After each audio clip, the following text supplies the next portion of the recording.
Synth.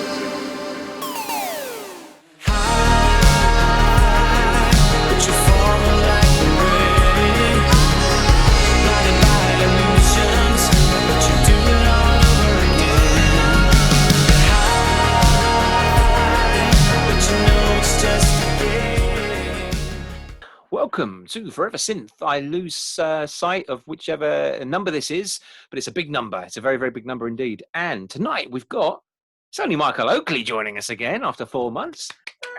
Dum dum dum. Michael Oakley, Dude, it was 4 months to the day since we last spoke to you on the show, and now we've got you in person. Wow. Was that planned? 4 whole months. You were like, in 4 months' time there will be a pandemic, a global pandemic, God. and I will come. I don't know. Do you know? I honestly feel like right now I don't know what day it is. It's like I'm literally just Groundhog Day. Every day you just wake up like, okay, I'm up. I'm just getting my coffee and I'm just gonna whatever's put in front of me. That's what I'm doing today. It's A kind of crossword. Like if you know what I mean. A big jigsaw. Yeah, but just that sort of like it's just like deadlines are like out the window. Just like whenever I'm like, it comes to me, I'll do it. Well, I think obviously where you are, they kind of, no one's frowning upon your country, well, where you currently reside. Whereas I think obviously the UK getting in the neck, America, Brazil, Iran again, even South Korea, Canada seem to have kind of, I won't say get it right, but nobody's looking at them as sort of saying, what the hell? Yeah, it seems to be the measures put in place here seem to be pretty diligent and efficient. So yeah, well done, you guys. Definitely a lot better than back home. I'm glad I'm not there. I'll tell you that. Yeah, I love Canada. Yeah, my brother's meant to be getting married in Musselburgh, just outside Edinburgh in October, but I don't know if it's going to happen, man. I don't know. Yeah. Same with my brother up in Liverpool in September. I don't think it's going to happen. They may be having a couple of people there, but they're not going to be able to have a wedding, are they? No, definitely not. You know, the thing is as well, when I used to live back home in Scotland, I used to work in the wedding industry. I used to play in a band, play at night. That's right. And then I used to play during the day at receptions and ceremonies. And the thing about it is that what the kind of, I guess, official thing now is we're going to rearrange the date, right? So that's what most weddings are like. Oh, we'll rearrange the date till next year.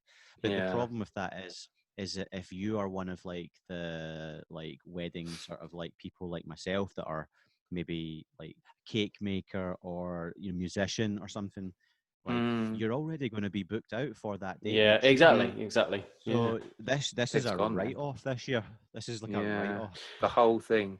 Cancel 2020. It's a load of rubbish. But one good thing obviously has come out of this pandemic, and that was New Retrowave reaching 1 million subscribers. Now, of course, they got there through a collection of great artists and good promotion. How does it feel to be kind of part of the excitement? You're obviously a big part of where they're at. They provide such good music and artists, and you're part of the pie. How's it feel? It's incredible, actually, because it's funny. I wrote a post actually just the other day about it when it happened, and like I remember like 4 years ago, like sitting in my father's house, on my computer, listening to New Retrowave, and at that time they only had 500,000. So in the space of 4 years, they've got another 500,000. They've doubled that, right? And only, I mean, that to me at that time was incredibly impressive. But it's just that feeling of being the underdog, like the rookie, the little guy that's like, oh, I'd love to get on New Retrowave. Like that is, they are perfect for me. And like from here being there and then to now being on that label, it's just like, hey. It's an incredible journey, man. You've been a big part of it, for sure. Yeah, it's been quite surreal. I would say is the word. Surreal is more the word because I think it's more than the music for me. It's what they stand for in terms of giving a voice to a lot of people who they would never get heard by other electronic music places or mainstream music. It's like a needle in a haystack, and they've given a voice to just your average white collar person who makes music and is like sent it in, and it's good music, and they've put that out in the station, given them an audience and a chance to grow, a small fan base and to build it from there. They've given so many great opportunities to a lot of great people. And there's never any controversy, and I'm not pointing fingers at any other labels, but you don't hear any bad things coming from the new Retrowave label. You don't see a tweet coming out saying, "Oh, those guys do it up to this again." No. You know, I'm not naming a name, but I'm sure we can all come up with one off the top of our heads. Has it got 4 letters in it? It has, but it's meant to say another word, but it's spelled differently. Yeah. So we're going. We're going there. Oh God. Well, I tell you, with new Retrowave, I think it's like anyone. There's always like shade thrown in the direction, I guess. But no, you're right. I think that particularly with new Retrowave, there's definitely a lot more of you could probably look at new Retrowave as being like, in terms of presidents, being the classy Obama type president. Yeah. Not the paranoid, hysterical orange one. Exactly. But you never see, any. I guess the thing with new Retrowave that I admire about it is that they're faceless, in terms of people will put crap up on the internet and they don't respond. They don't. It's true, actually. Very classy. Whereas you sometimes get people who don't realize that you're a professional and don't get involved in that, and the moment they get mud raking, the attention doesn't stay on the person saying the comment. It shifts on to no, you should be better than that as the professional. You should know better than to get involved in this mud raking. Yeah. I was going to say, I think the label that we're not going to mention are kind of the Bill Clinton, if they were to be a president. What with the dick sucking, Watergate, and what was her name, Monica Lewinsky. I don't know if that was water. I don't think it was water. On that dress. Just saying. We are after 9 o'clock, so it's after the war. Yeah, we can say what we like. Exactly. Got it. Seaman. So it has been 4 months. Former goalkeeper for England and Arsenal. Yes, he was. And a colleague of mine at work, Paul Seaman. So it has been 4 months. What have you been up to, man? And we realise, you haven't been responsible for a global pandemic keeping us locked down. So what have you been doing in this time, you big lazy bugger? You've released a new track, which is great. Or you're about to release a new track. Woo! Yep, I've been working on new music slowly but surely. I've got a folder full of demos of stuff I've been. Is that what you were wiping off the board earlier? Was that lyrics for the new song that we aren't supposed to see? Or can't use Seaman Gate now? Scrub. that was my work board. I use that for like if I'm working on projects, and it actually had the name of like my songs, because I did a live stream a few weeks ago, and I forget sometimes like what my own songs, because it's not like I like listen to them, so I have to like listen to them to remind myself what ones I'm going to sing, and it's like, oh no, wait, what's the lyric again? And, like, what's the first line in the song again? What rhymes with love? Write down words that rhyme with love. Yeah, love above. Yeah. It's like literally a list of like, oh yeah, Rabbit in the Headlights, yeah, Left Behind. Yeah, I'll do that one and I'll do that one, just to keep me on point. So I'm like, yeah, I'm doing these songs today in this live stream. All the greats. Where did you stream that, man? I missed it. Where did you stream it? Can I see it again? On Instagram. I was so annoyed because I wanted to save it so that people could watch it later, but I think the time ran over. Then Ollie joined me for a bit, and then I think time ran over and it didn't keep it because it was too long or something. I don't know. Yeah. It's one of those ones like Woodstock. You had to be there. If you weren't there, then Hill House from the Simpsons. Yeah. 27,000 people will claim they were there. Rob, you were there actually, I believe. Was I? Yeah, I pretend I was. Let's just say I was there. Yeah, sure. One of those parents that irresponsibly brought their child along and just started doing cocaine around their 5-year-old kid. Oh, that'd be nice, wouldn't it? Good times. Great times. But the new track, man, Queen of Hearts. I can hear Mr. Ollie Wride in the background again on vocals. Yeah. I thought recognise him anywhere. Another Ollie Wride, Michael Oakley production. What can I say? We're the dream team. You two are the dream team. You really are. Is there a conglomeration, like a single word that kind of mix Michael Oakley and Ollie as one word? Have you got like something of the cusp, or I'll put you on the spot? I would say Molly, but I don't really want to be associated with that. That's a cock everywhere. If I've got a younger fan base. That's the name of our cocker spaniel as well, and you're better than cocker spaniels. Oh, yeah, exactly. So it's been really well received so far. It's I've definitely been trying to push into something new and different. I'm all about like trying to get like I'm pushing for a new sound every time I approach a song or an Yeah, album. yeah. I'm looking at my previous work and saying I'm not going to do that, and trying to find like ways to bring other influences that I listen to into the genre to kind of open up more, I guess. And bringing in Ollie Wride is a new direction, is it? Again. Well, it's probably. Do you know what it is? I think it's just like it's very rare that you meet somebody. I mean, you two guys doing this show, right? Can you imagine doing this show with somebody else? Essentially, Ugh, you have like be horrible. you have a certain dynamic that works. Oh, And the dynamic, but you Thank you, bounce Michael. off that dynamic, and I feel that certainly with Ollie we've got a great dynamic, and Mhm. and you know one of those things as well that always lets you know we've never had an argument, never had like any sort of Wow. fallout. Somebody else said that about him. He seems like a person Wasn't that you that wouldn't argue with.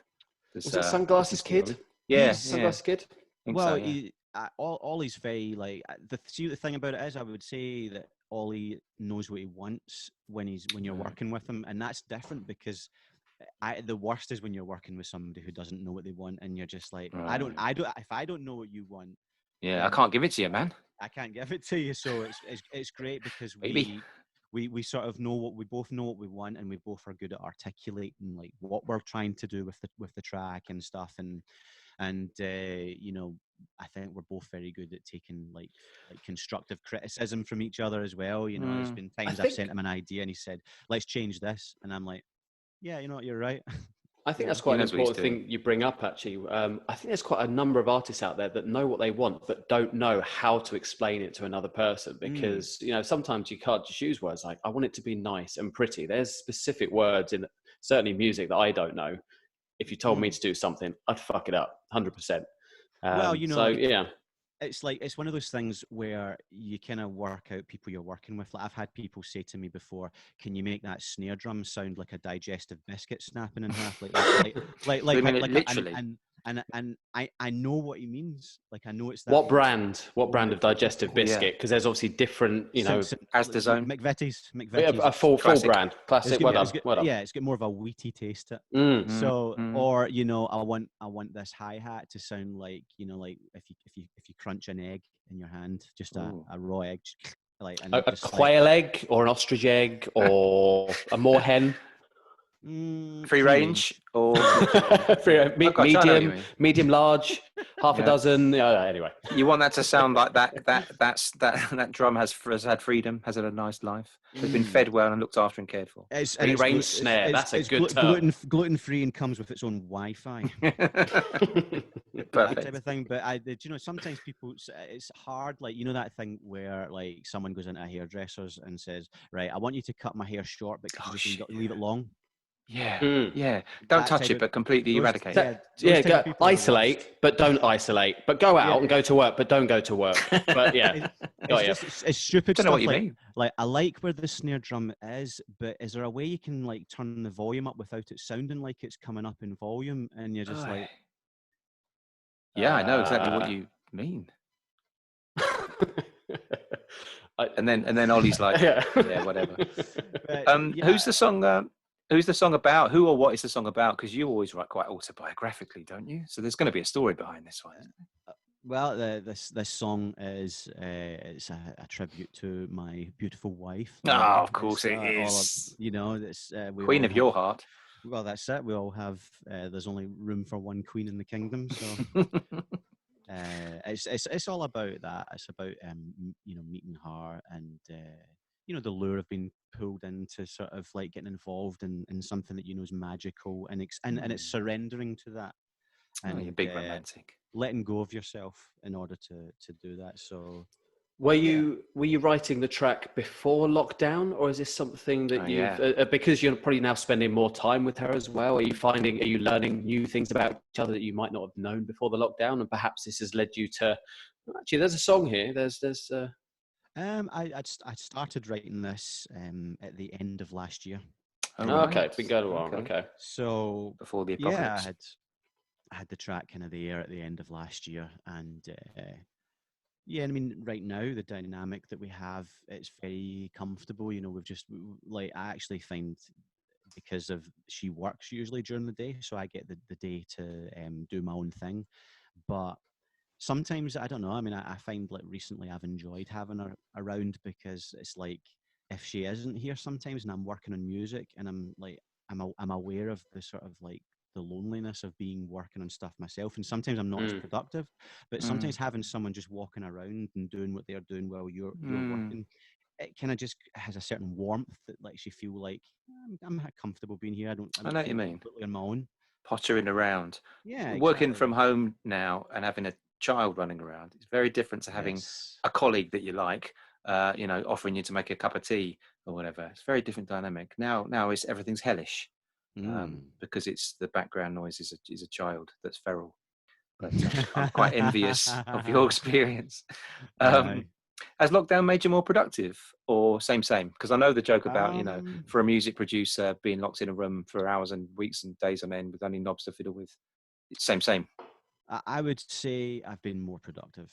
I would definitely say so because I've sort of had to. I think what I've gained from being more creative, I've lost in terms of like following the thread of the day. So it's a very like at the moment it feels like a very ADHD day every day for me, where it's just like I'm just doing whatever's put in front of me, and then I'll make time for my own music and get lost in that, and then it's like, oh damn, I've got this deadline for this other project and I need to jump back in. And it's like, 9 o'clock at night, I'm still working on something. And there's no, like before there was a structure of, right, 9 o'clock until 6 o'clock. That's my working hours, when Linda's not in the house. When she's working, that's when I work. But right now it's very sort of like, okay, what are you doing? Okay, cool. Well, I'll just get on with this at the moment. Go with the flow. And then we'll watch, we'll watch the, Netflix later. Tiger King or whatever it is called. Yeah, we watched that. At the moment, I tell you what, it's at the moment it's a combination of The Last Dance, Michael Jordan. Ooh. Oh, I haven't seen that yet. Everyone's raving about that. Apparently, I need to see that, man. Overtaken Tiger King for most watched documentary on Netflix. It's got to be good. Unbelievable. It's even if you don't like basketball, it's a fascinating insight into someone who is. Because Michael Jordan's like a Diego Maradona. There's a magic that comes with untouchable. a superstar like that. And great in Space Jam with Bugs Bunny. Yeah, they talk about that at that do they? time. Yeah, I watched that recently. Just came on it. He just came back from retirement at that point, and he did the movie. And he basically used that movie to get all the stars of the league to come in and play games with him to get fit for the next season. So no way. know what they were like and take them on and win. That's how funny. That's cool. So that, and then watching Nashville. So it's Nashville. Yeah. I'm up to date with that. I think. Are you? Unless there's a new season I don't know about. Season. My 4. wife's a big fan. Okay. Yeah. Great. So and so died. Oh no, I won't go into spoilers. I quite like that. The songwriting's quite strong. Oh yeah, it's great. That's country pop. I like country pop. That's Prism territory. I think. Prism territory. It is actually. Yeah. You mean apart like in their other side project? Yeah. They were before. Yeah, I've seen like a couple of videos of them singing brilliant. They've got great voices together. Yep.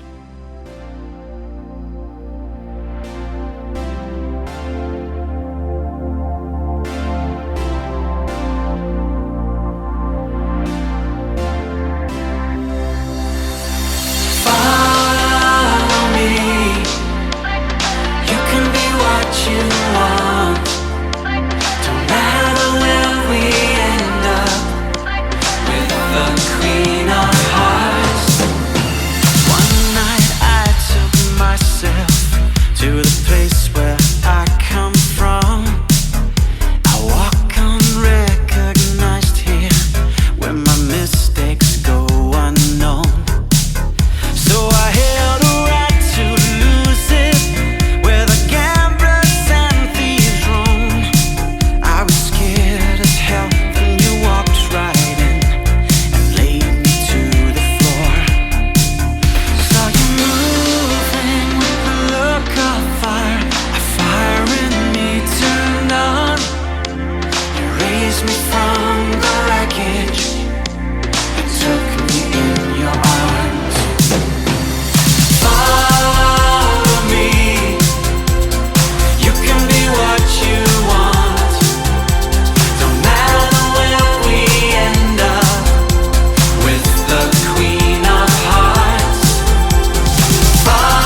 Yeah, What definitely. what else are you working on then? So you got lots of commissions for other folk. Are you allowed to talk about it or not really? Well, one that I could probably tell you about that just kind of it's get wrapped up this week actually. Is it Bono? And I'm Is it? Is it? You brought him up earlier. I didn't know if that was a segue. Like, oh, we're going to find some stuff out about Bono. That'd be great. No. I'm mixing this over the weekend and then sending it to get mastered, and then that'll be ready to go. So basically, I'm really excited about this actually, because obviously, you know, myself and Ollie, we work together, so we decided, you know, to sort of like, I guess, solidify that whole partnership. One time only deal. We're going to do a collaboration. Ooh, what, a whole album? Just one song. Just one song? One song. Yes, a duet. Very excited about it. Nice. When's that come out? I'm not sure yet because it's kind of involved in part of a video game soundtrack thing that we're involved Another in one. through New Retrowave. So yeah, Wow, everyone's making video games. This is one that I'm really excited about. I'm really proud of this track. And cool. And is that an exclusive we've just had? Are we the first? Yep, you're the exclusive. God bless you, Michael. We love an exclusive. But the thing is, it's one of those ones like where we both are very excited about it, and you know that way, like if I'm excited about it and he's equally excited about it, then it's going to be like, this is a winner. Freaking this is going to get a great reaction. Is it an upbeat tune? Is it fast paced? Is it a Phil Collins number? Is it an original or is it a cover? Yeah, it's original. It's how do I describe it? If you imagine if Toto Africa met Billy Joel, We Didn't Start the Fire. Oh wow! I'm in. I'm totally in for this. Zesty. Yeah. Lots of bim, lots of pep. I was going to say. It's a funny one because it's probably the most 80s sounding track I've ever done, and my most recent stuff that I've been working on definitely has been a lot more modern. So it's not going to be on my like solo album that comes out, you know, later on down the line. This is a standalone thing, which it just wouldn't work on my solo album with the rest of the stuff. You know, I've went for a very up tempo, modern kind of retro feel with this new album. So yeah, I'm extremely excited about it. I said that already 5 times. it's great. It's great to see the excitement. As you said, Ollie's just as excited. I mean, that I think is a massive help because I can imagine if I was doing a solo with Tom Hanks, he wouldn't be as excited as I would. So to have you both on level pegging, both wanting the same thing, 100%. That track is gonna absolutely. Absolutely. I literally just put the vocals down for it the other day at the studio, and yeah, you know that way it's funny because you know when you work on a track, right? You start it, you develop it, and you're like, this is good, this is going somewhere, and then there's that moment where you know you need to sing on it, and Ollie had put his vocal parts down and sent me them, and then I went and recorded mine, and then that way I came home, I put all the vocals in the session, and I just sat back and listened to it, and it was just that sort of, oh man, this is like I am really proud of this. So it wasn't like a sorry, Kevin. Oh, it wasn't like a Bowie and Freddie Mercury thing where Bowie was like, "You're not going to listen to my bit. You just got to do your bit." And Freddie Mercury was like, "No, I need to hear this first because I don't want to be by Bowie." And he heard it, and Benny, I don't think he ever told him. Under pressure. So you both knew what you were singing. There was no surprises. Nice. And you know, I mean, I've done a it's funny, you know, different approaches I think you probably go with, you know, collaborations, like for instance the one I did with Dana Jean Phoenix, you know. That was a lovely number.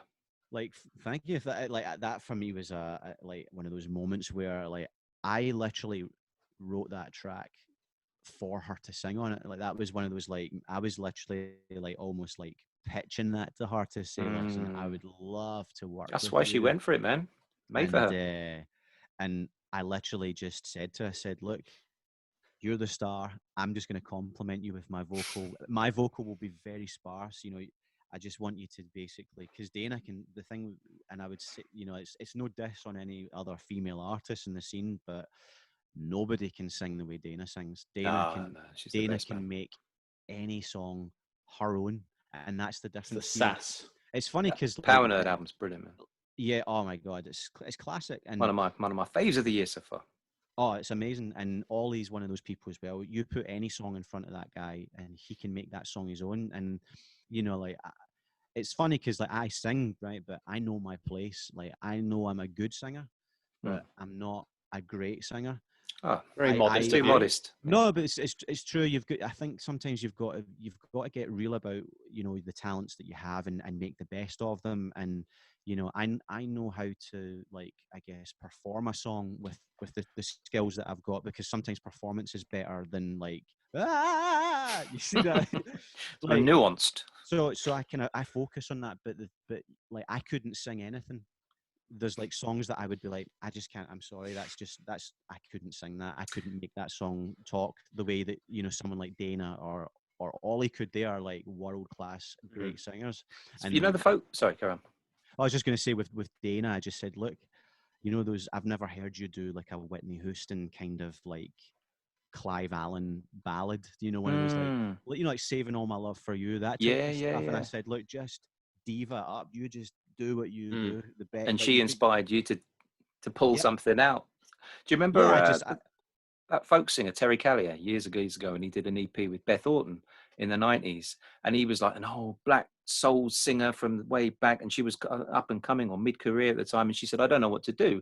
And Terry Callier was like, well, I'm going to sound a little bit like you, and you're going to try and sound a little bit like me, and we'll meet somewhere in the middle. And it was a really great, Ben, I think that's a lovely way. It's a bit like you and Dana, I'm going to let you do your thing, and I'm going to try and become a little bit like you, and we're going to meet in the middle, and we're going to perform something beautiful. It's going to be one of Rob's favorite tracks on the album.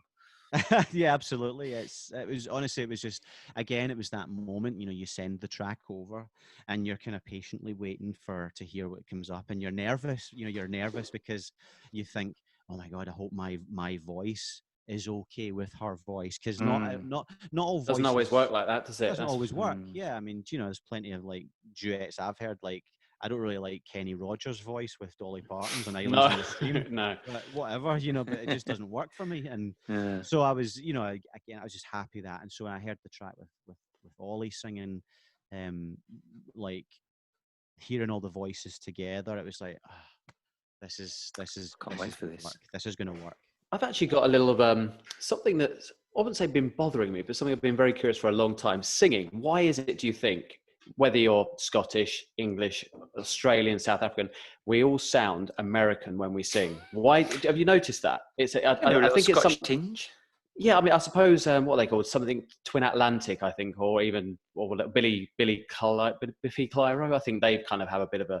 But typically, as soon as we start singing, it's an American accent. Why do you think that is? I think it's probably partly MTV generation thing. You grow up with, I think you've got to remember when you sing songs, like say you've got the whole thing of the hairbrush in the shower sort of thing. When you sing the songs, you model the songs the way that they sing them. Do you know what I mean? It's like you don't sing it in your accent, because it sounds stupid. It sounds like a Walker's Crisp advert or something like that. It's like it just sounds. You're just like, it's just you're not gonna put the dialect in. But I do. It's been commented a few times to me, and genuinely, I can only put it down to probably growing up modeling myself after other people, and part of that is copying the way they sing, but also I think it's partly to do with like, I don't think I've ever like said this before, but like exclusive. I obviously I love my country, right? I love Scotland. It's my home, and it's somewhere that I have very deep emotional roots to. But I hate seeing Scottish people in movies, and I hate seeing Scottish people in TV shows, and I hate Get a bottle of Scotch. And I see he's in a league of his own, like Michael Caine effect. It's like that's Michael Caine English in that way, is that Sean Connery Scottish. It's not the same. Right, if you want to talk like Michael Caine, you need to talk Barry. You've started him off now, Barry. Michael. What are we doing here? My name is Michael Caine. But you need if you want to do that's the younger Michael Caine. You need like I need to do slower and deeper like, your voice for the butler. She was only 16 years old, Michael Caine. Yeah. Exactly. Yeah. It's I hate hearing music as well. I can't listen to music with heavy, thick Scottish dialect. Biffy Clyro is case in point. Some of their songs, I can't do it. I know what you mean. People are modelling that now. That's their thing now, to really sing in a heavy dialect. This Ollie release, will we see it on a like Stranger Love with Sunglasses Kid? Will we see this on a kind of physical copy release only? Is there a way that people can buy it and get because it's not going to be in your album? Is it going to be on Ollie's forthcoming album? Where can I get my hands on it? It's going to be on again an exclusive. It's going to be on a compilation album. The video game is working with New Retrowave at the moment on a compilation for this video game, and that's how it came about through that. So, so you'll see it available through that. So we'll know about it about 16 months, like Stranger Love, before it comes out, and we'll wait a long time. They'll announce it, and it still won't be on Spotify, and you have to wait another 3 months just for it to be on. No, that's a bit of an exaggeration, but yeah. Just LimeWire it, Pirate Bay it. Yeah, is that still around? Never heard of it. Can you still do that? Is WinMX still around? You can still find ways to do it. Wait, what? There's ways. Okay. You know, bottom line. What's I mean, the world tour's obviously been scuppered because of the old coronavirus. What's next in your life? You've done a bit of live streaming on Insta. Will you do something like a YouTube thing or a Zoom password pays your money, takes your choice pay-per-view type thing? No, I would always do a free one. My wife has kind of been at me to do another one, and a few other people have on social media have messaged me and asked me about it. Particularly people that missed the last one. So I am going to do another one. It's just finding the time to do it, I think, and because I want to try and answer people's questions as well as sing some songs, and I don't want it to just be a complete like one-way thing. You want it to be interactive. Syndication repeat of the last one. Do you know what I mean? It's just like. Have you been watching Ollie's Saturday night? Oh, he's got it down to in the piano. He's mastered that thing. It's like he looks like he's in Vegas. Yeah, it's got a nice high rent, whereas my one was filmed like here, like this background, so it's a little more low rent. Ain't nothing wrong with low rent.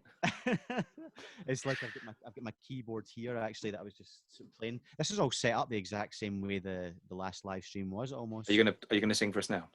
Is this segueing into?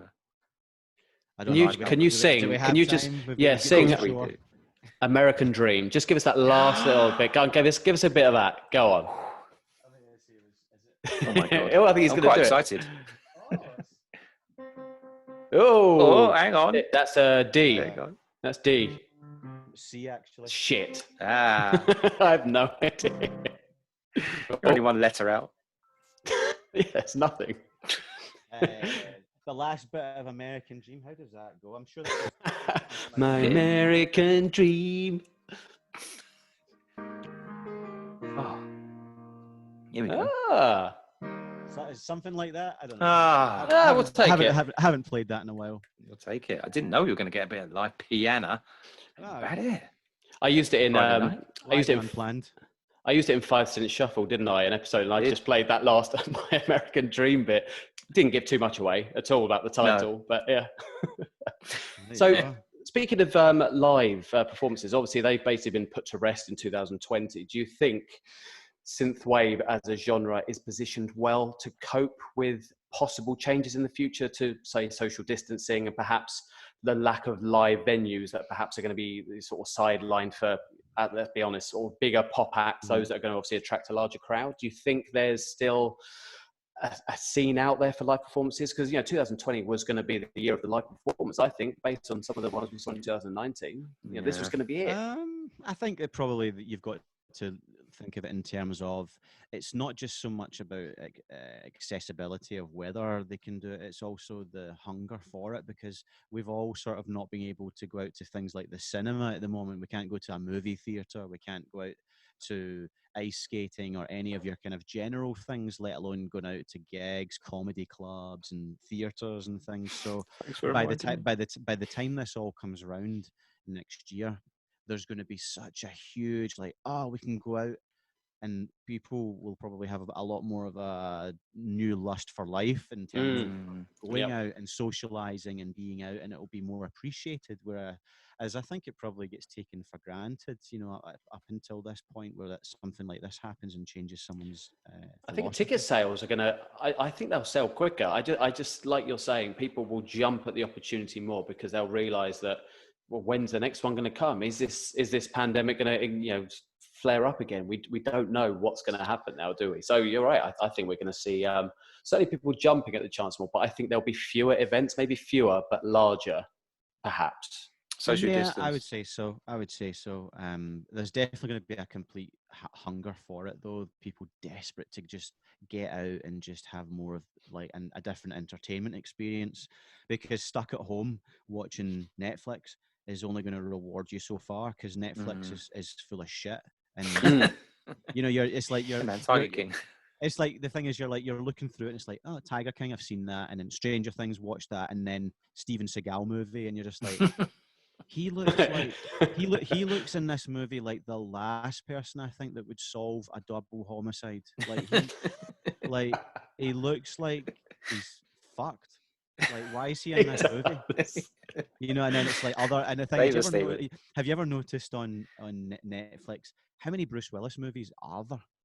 Yeah. Like, and it's all these movies where he appears in it for 5 minutes. What, like picking up a paycheck? He kept his brand strong. Yeah. He didn't oversaturate in terms of being like in whole movies. Pulp Fiction. Nicolas Cage as well, but I think that's to do with him being bankrupt and he's desperately trying to take on as many roles as possible and he gets typecast as fuck as well. What happened to Brendan Fraser? What happened to that guy? Yeah. He was so likable. He went bankrupt as well, but it doesn't like him to get a role. But I loved him as an actor. Oh, is he back? He's back. Yeah, he's back. I saw something. George of the Jungle 7. A few months ago, he was vocals in the new album. But for a guy who was that kind of like, I guess what you would call like posh fraternity boy sort of action. He had the hair. He had the hair. Like I don't really know what he would fit into now, like acting wise. Like Bedazzled 2. Well, yeah, I guess. Bedazzled. How old that's crying to be made. Brendan Fraser, I'm guessing he must be now in sort of 50, 52, 53, I reckon. And if you're a fan of Scrubs, the episode where he's actually alive in Scrubs, but he's actually dead the whole time, that is one of the saddest pieces of TV ever. It's so sad. That was one of those TV shows that had that habit of doing that, of making you laugh and then making you cry. I remember the moment as well where the Hide the Saltine. The one that I remember that was probably the one that got me the most emotionally. Like, it got me upset was when the doctor guy, the guy who was always the badass guy, and he was Dr. Perry Cox. He was in the van with this woman who kept on talking about her son, and then the baseball card. And she was talking about how he always loved baseball. And then someone came in. She was in the hospital for something, and a guy came in with a baseball card, and that was when Perry realised her son died years ago. Yeah. And he'd been making fun of her, and it's a hard time. Dude, you got to watch Scrubs. They're showing it a lot on English TV here again. Really? I need to catch up. It does sound quite emotional. Just don't watch the last 2 seasons. Absolutely dreadful. Okay. Absolutely dreadful. Completist in me will make me want to watch it all. I've got season 2 and 3 of True Detective. I still haven't seen past the first season because that was such a perfect season. You know what? Just sell season 2 and 3. The season 2 and 3 are shit. Shall I? Somebody said skip 2 and watch 3. Should I just write the whole thing off? I might just watch 1 again. Do you know what you should watch? I watched recently The Shield. Again, I haven't seen it. Man. Oh my god, The Shield is like one of the best corrupt cop TV gritty dramas. Like Michael Chiklis. Okay, why do I know that name?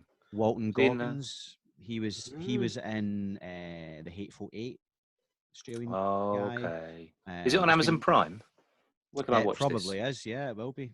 Honestly, The Shield is it's in my top 3 favourite shows of all time. Is it better than Marvel Agents of S.H.I.E.L.D.? It can only be better than that. Yeah. Trust me, some of the language as well. There's been some insults that I've been like, oh, I'm going to keep that in you. I'm going to keep that in you. I'm going to use that one, Ollie. Can you give us a few? Give us your top 3. even though we're allowed to swear in this, Oh, I cannot say it. Okay. I cannot. Honestly, it's like, it's horrendously funny. It's the type of thing you can't. You can tell your close friends the jokes, but you couldn't. Okay. Cards Against Humanity funny. It's like that, yeah. But it's hilarious. I've done a kid-friendly version of that. And print it off at home. I was thinking of doing it with my son, but I don't know. Just in case. Trust me. Okay, sweet. Nice you bought me.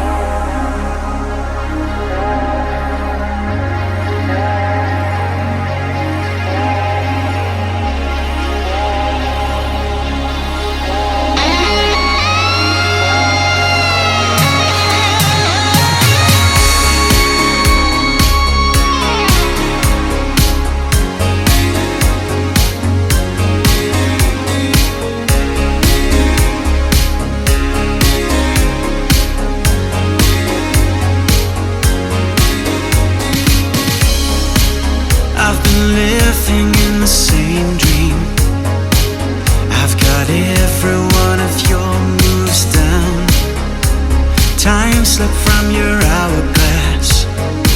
So I'm laying all the memories out with dreamers, trailblaze keepers who think they know it all. We were sailing by the lonely streetlights, thought we'd never fall. In my darkest days I'm falling down. Give me wings to fly this cold heart out. Sometimes I get this feeling, it comes and goes. Wonder what my life would be with you here, but I'll never know. 'Cause it's cold on the outside. I'll spend my whole life waiting for one more chance. My arms are reaching to hold you and join in the dance. Or are we crystal ships just passing by?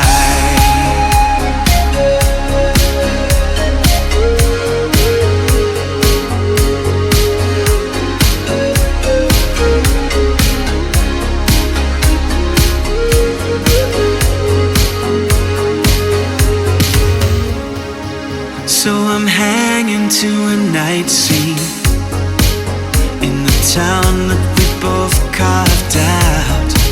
Traced our idols from the big screen, but now the picture's losing sound. Oh, your voice fills my head. Can you tell me where you've run? 'Cause the lonely street lights hold no answers on what this world's become without you. Running every risk to claim ourselves, taking chances like nobody else. Sometimes I get this feeling, it comes and goes. Wonder what my life would be with you here, but I'll never know. 'Cause it's cold on the outside. I'll spend my whole life waiting for one more chance. My arms are reaching to hold you and join in the dance. Or are we crystal ships just passing by?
What's your daily grind? What's your lockdown routine? What do you do every day systematically to get you through this?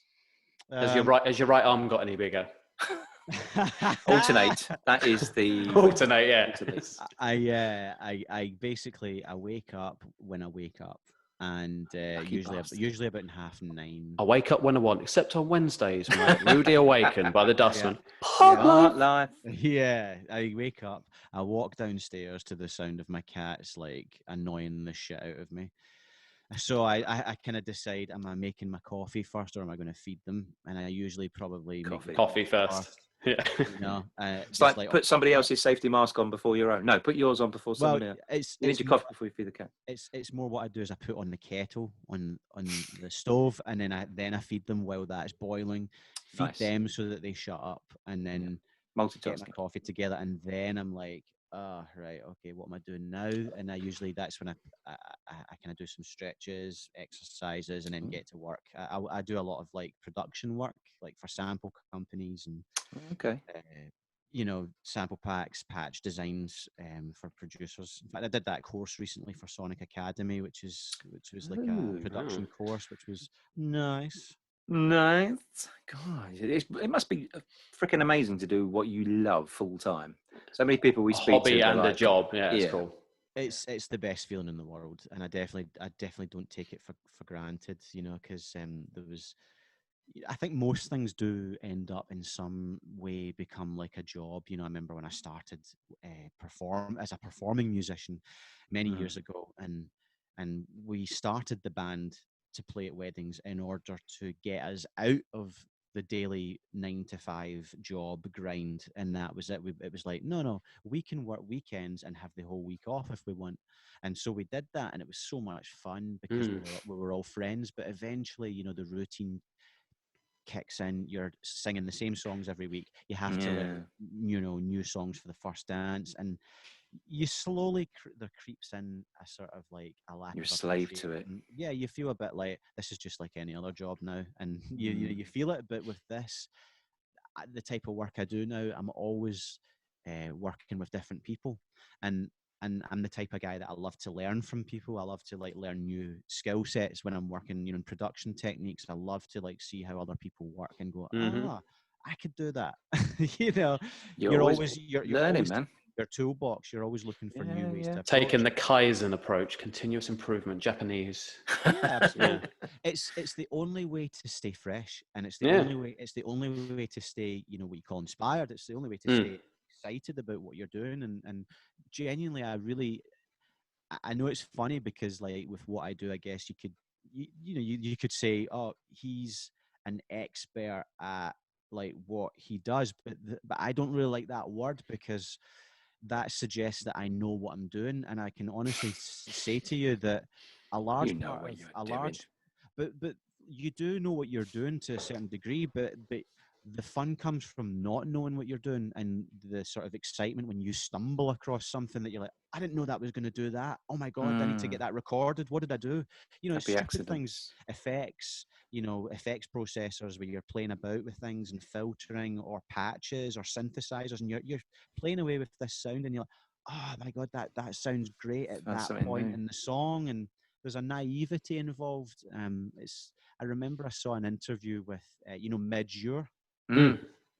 I remember he's saying, a lot of his best ideas came when there was a naivety about what he was doing, and I didn't really understand what he meant at the time, but now I do understand what he means. And a naivety, as in you don't know what you're doing, and it's dangerous to be the best, like to be at the top of your game. I think you get, like you say, you get comfortable, and I think people start to relax. So if you're constantly always curious and wanting to explore different avenues, I think you're always gonna just, as long as you don't have a ceiling, I think have no target, have no aim. If you've reached it, then that's it. I think that's very, very dangerous. So yeah, I think that's a good approach. Absolutely, and I think it's probably an ethos that's lacking in the scene. Actually, I think it's something that frustrates the fucking hell out of me, is that it's like all these different like artists who basically just like cut, copy and paste other people's stuff. Right?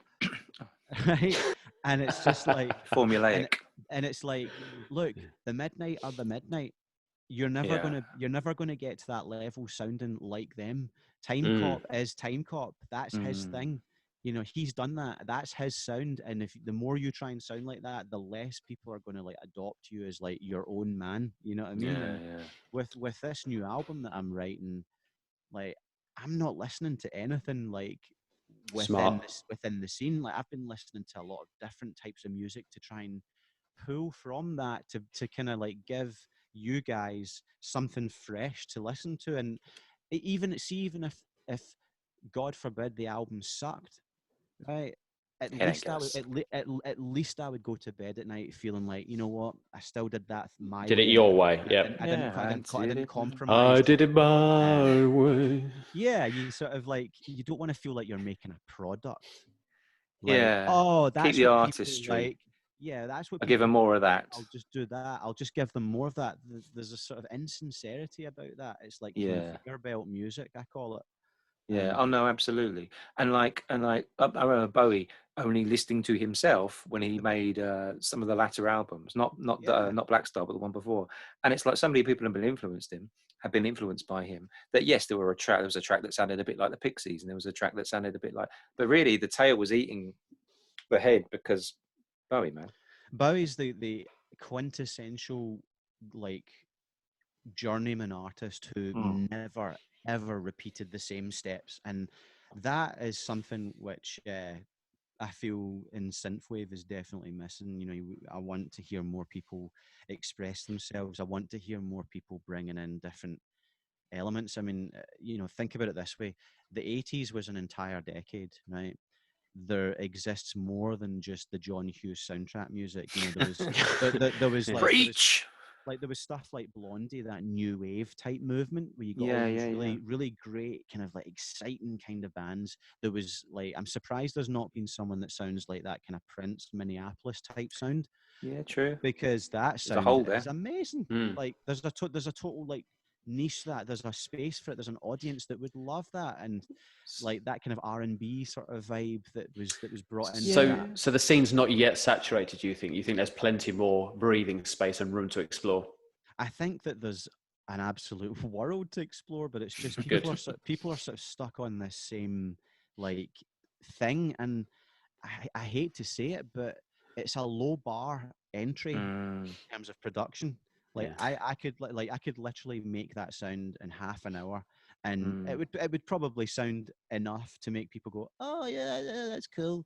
But then I would just be sitting there like, this is fucking shit. Like Yeah, I pissed it this is out this morning. not this is like been done to death. Mm. Like That's why I like. It's not all neon. It's not all flashing No. lights and palm trees. The 80s did have Rover and Leyland, British Leyland. So Well, Brex went gritty.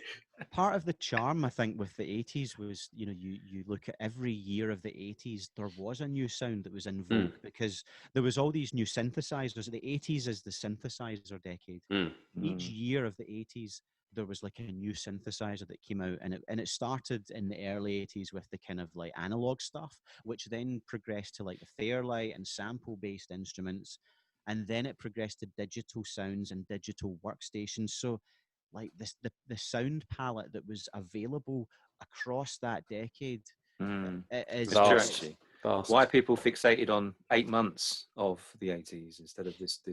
I like the well, it's stuff that that OSC's doing. 1985. It's that 1985 Yeah, period, you yeah. know. The There's stuff so that's much starting to sound more. a bit 90s. Yeah. Well, that's been a big thing in my sound. You know, I've been Okay. sort of exploring more of that. I think when I started writing like a California album, like I actually did have a sort of like a kind of mental vision of developing that album into more of a 90s kind of like modern Oh, type of nice. record. Like if you listen to the very last track in the album, End of Summer, Mm. I deliberately put that as the last track in the album because that to me was a kind of nod as to what direction I was thinking I was Sneaky. going. Clever, Smart. yeah. It's like, I'll just leave you with this, guys. Not what you're expecting, but a hint at something new, a fresh dawn, so to speak.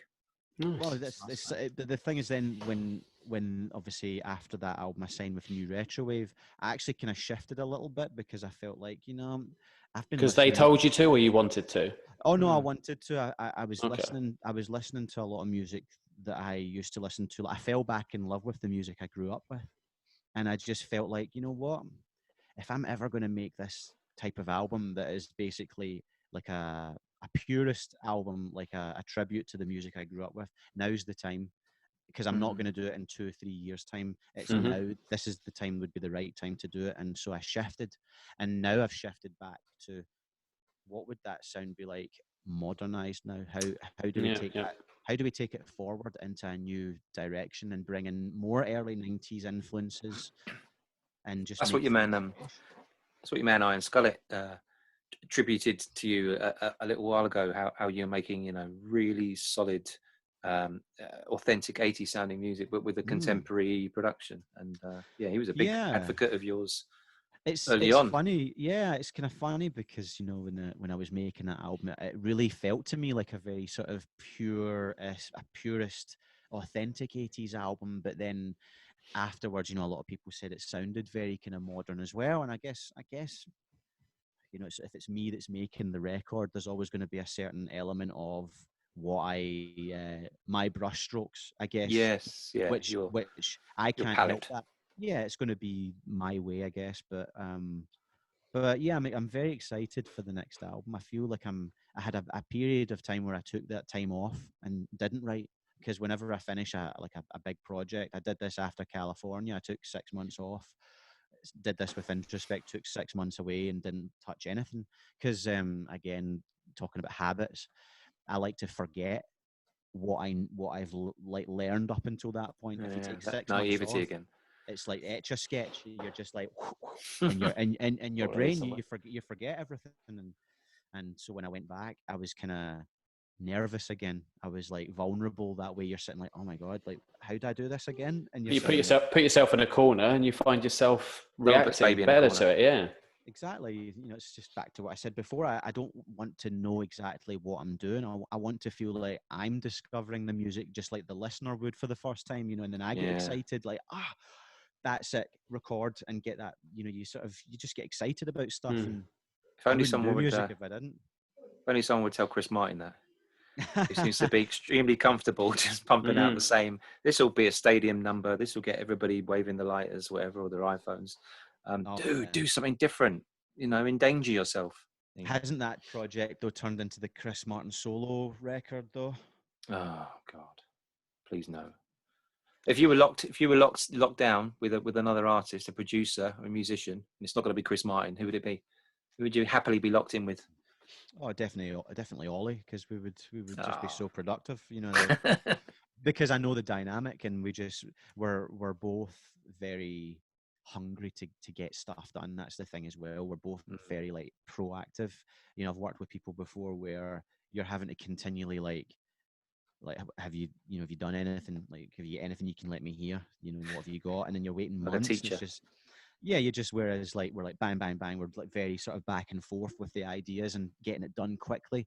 So if I could choose, then because I work with a few people, it would definitely be Ollie and also John Kunkel from New Division, because I work with John. Okay. I was working. I love New Division. They're one of my gateways into synthwave. Awesome. And they did great remixes as well. Really good remixes. Do you know John's the greatest producer I've worked with, and he is like, we just are on the same page when it comes to production and just overall kind of like a sound of a record, like getting the thing happening. So I was actually working with him earlier today on Skype. We were working on something, and New Division are fantastic. I'm a huge fan of his, and I love that he. I'm jealous. That line of like retro sound and stuff, but he's got that hybrid of like bringing in indie influences in. It definitely is. Yeah. I'm just trying to think. There was another band very much like New Division. Not the new number 2. I can't remember what they're called, but I know what you mean. Like I was definitely listening to New Division before I discovered synthwave. I mean, he's certainly been around for quite some time. Brilliant. He's so good. That album cover where it's a man with like long hair on the front, and there's like 4 versions of it, one in blue, green, red, like the different colors of the spectrum. Is that him on the front cover? I've never seen him, but is that actually him? Oh, Or is that just? is that Gemini? I thought I'd put you. You have to put me on the spot there. Put me on the spot. I think that one might be Gemini. No, that wouldn't be him. No. Oh, okay. It's just curious. Just curious. I thought I'd get one last question in because we're gonna have to end this thing now, aren't we, Rob? We've been Unfortunately. chatting away for an hour. Yeah. We've got somebody knocking on the door by the looks of it. Should we test it out before we begin? Oh, Johnny Ladd.